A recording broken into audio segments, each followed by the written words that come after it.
दोस्तों, आज हम आपके लिए एक ऐसी कहानी लेकर आए हैं जिसे आप सुनकर बहुत परेशान हो जाएंगे।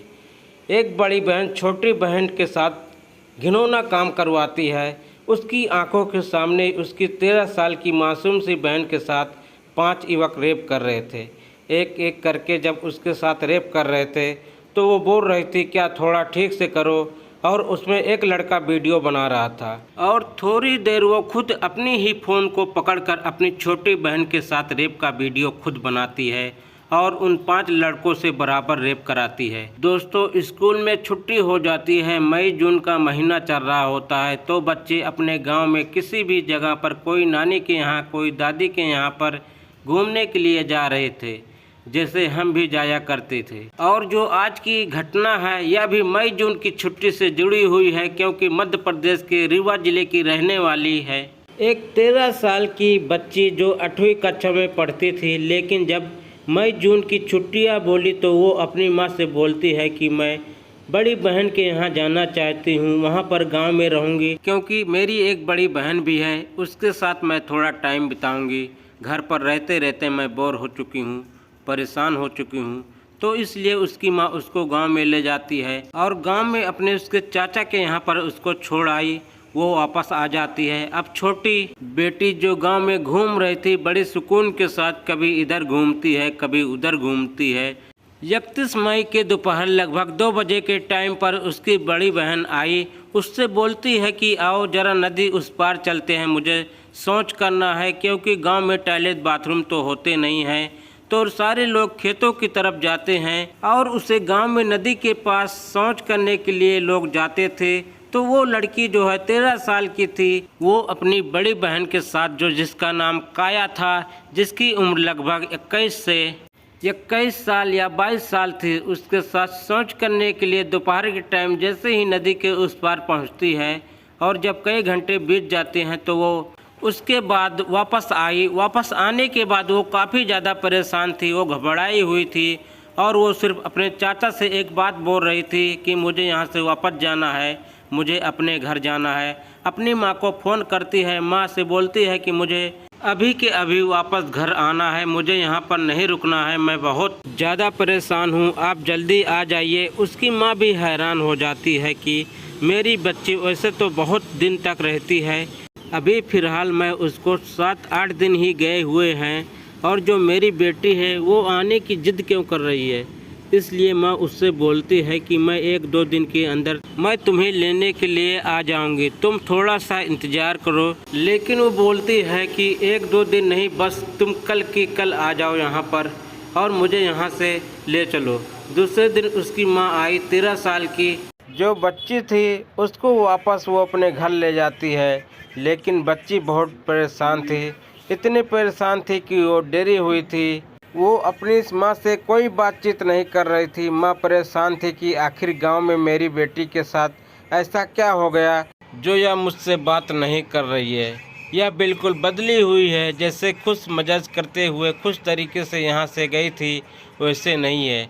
और माँ फ़ौरन समझ जाती है कि ज़रूर मेरी बेटी के साथ कुछ न कुछ गलत हुआ है, और वो उससे पूछती है कि आखिर क्या हुआ है। तो बेटी बोलती है कि पहले आप घर चलिए फिर बताऊंगी।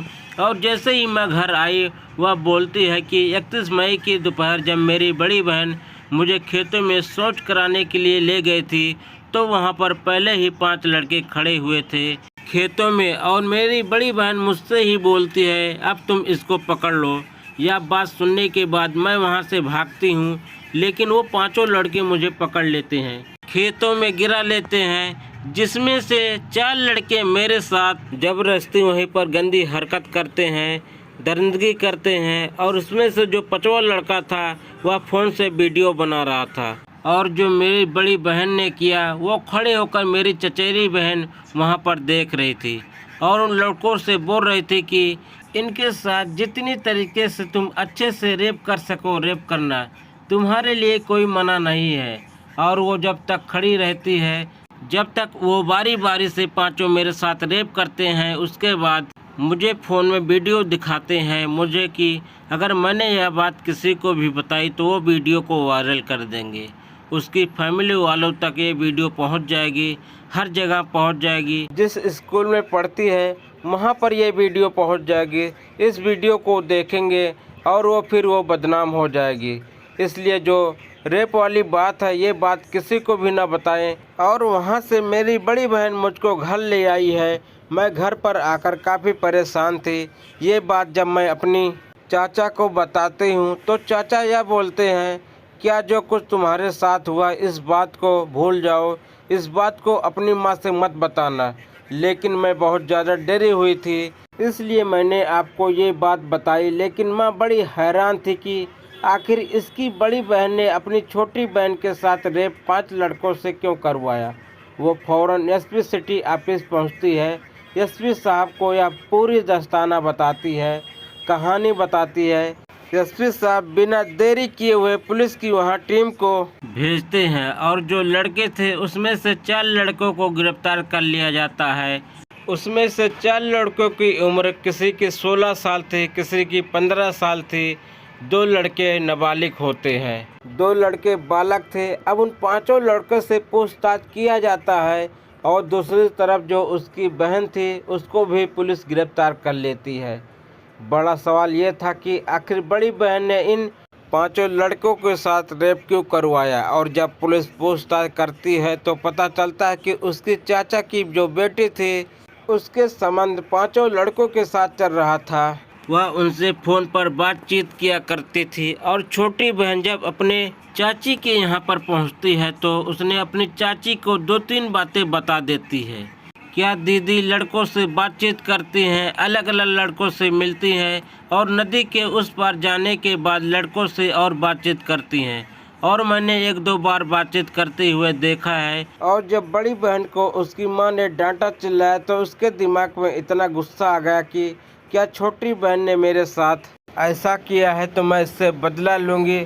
और उसने 5 लड़कों को बोला कि तुम उसको सबक सिखाना, उसके साथ रेप करना, क्योंकि उसकी वजह से मुझे डांट पड़ी है, मेरी माँ ने मुझे चिल्लाया है, इस वजह से तुम्हें बदला लेना है। और वो प्लानिंग के साथ अपनी छोटी बहन को नदी पर ले गई थी। वहाँ पर 5 लड़कों ने रेप किया था। पुलिस 3 युवकों को बाल सुधार भेजती है, 2 युवकों को फ़ौरन जेल भेज देती है। बड़ी जो बहन है उसको भी जेल भेजा जाता है। लेकिन इस घटना का खुलासा होने के बाद किसी को भी यकीन नहीं हो रहा था कि सिर्फ थोड़ी सी अपनी हवस को पूरा करने के लिए जो बहन चाहती थी उन 5 लड़कों के साथ संबंध बनाना, उसमें सिर्फ शिकायत होने पर इतना ज़्यादा उसको गुस्सा आ गया कि उसने अपनी छोटी बहन का रेप तक करवा दिया। तो लोगों को यकीन नहीं हो रहा था कि ऐसे ही घटना बहुत ज़्यादा होती जा रही है, ऐसे ही घटना बहुत ज़्यादा होती जा रही है। लेकिन जितनी भी घटनाएं होती है वो तब होती है जब हमें सामने वाले पर इतना विश्वास होता है, भरोसा होता है। अगर विश्वास करना दुनिया लोग कम कर दे तो मतलब ख़त्म न करे, थोड़ा कम कर दे तो इतनी घटनाएं नहीं होगी। क्योंकि ज़्यादातर लोग घटनाएं विश्वास को जीत कर, भरोसे को जीत कर तब की जाती है। पहले भरोसा दिलाया जाता है, फिर उसके बाद धोखा होता है। और जब धोखा होता है तो फिर घटनाएं होती है जिसमें हत्या, मर्डर, रेप। तो इसलिए ज़्यादा विश्वास किसी पर ना करें। विश्वास करें लेकिन आँखों खोलकर, आँखें बंद करके विश्वास ना करें। आप इस घटना पर क्या बोलना चाहते हो हमें कमेंट बॉक्स में ज़रूर बताइएगा। तो दोस्तों फिर मिलते हैं किसी और वीडियो में, तब तक के लिए जय हिंद, वंदे मातरम।